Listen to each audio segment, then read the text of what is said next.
Quand on parle de l'acide hyaluronique et de l'acide botulique ou Botox, vulgairement on appelle Botox ou acide botulique, il y a une confusion. Les deux produits ont des indications tout à fait différentes.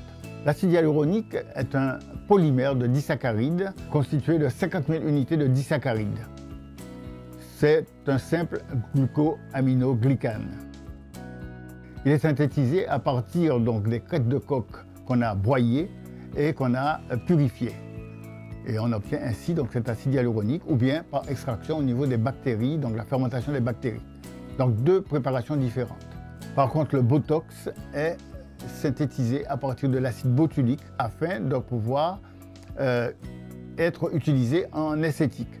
Il va atteindre donc les régions des terminaisons des nerfs afin de réduire la motricité donc, du nerf et de permettre l'expansion de la ride et de réduire la ride. Voilà. Tandis que l'acide hyaluronique est utilisé en comblement. Alors déjà, si l'on parle donc de l'acide hyaluronique, ce qui est important, c'est sa viscosité.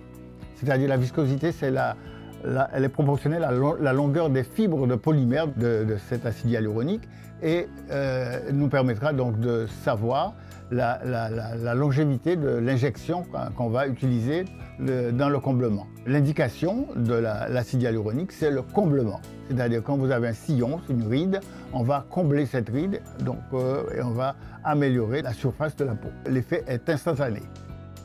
Alors au niveau de la toxine botulique, par contre, l'indication est différente. Les gens qui ont un abaissement de la lèvre, par exemple, ce qu'on appelle le rictus, au niveau de la région autour de l'orbiculaire des yeux, on appelle la patte droite, et au niveau du front, on a souvent des rails, on pique dans des points précis, qui permettent donc le relâchement du muscle frontal et de lisser le front.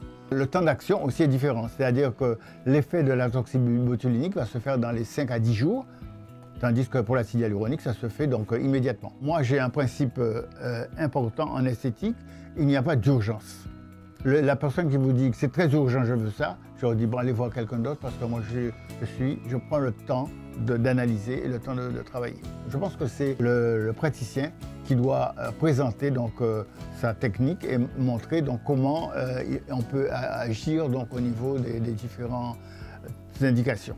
Chez une personne senior, par exemple, qui a énormément de pattes droits, de rides intersourcilières ou de rictus, je proposerais les deux techniques associées. C'est-à-dire donc les techniques de comblement déjà pour les grosses ridules, les grosses rides profondes, l'acide botulique au niveau des rictus pour remonter donc la lèvre, associé donc à l'acide hyaluronique pour combler les récessions. Voilà, on peut avec les deux techniques faire un travail très intéressant.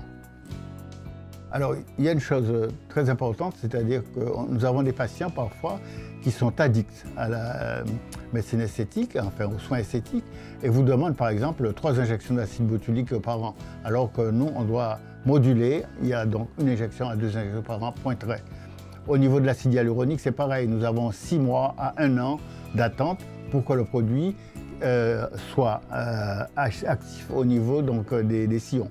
Parce qu'il faut savoir que tout le monde a de l'acide hyaluronique dans son organisme et en injectant cet acide hyaluronique dans l'organisme, nous avons une stimulation des fibroblastes et de l'élastine de la peau qui va permettre donc d'avoir un effet plus long.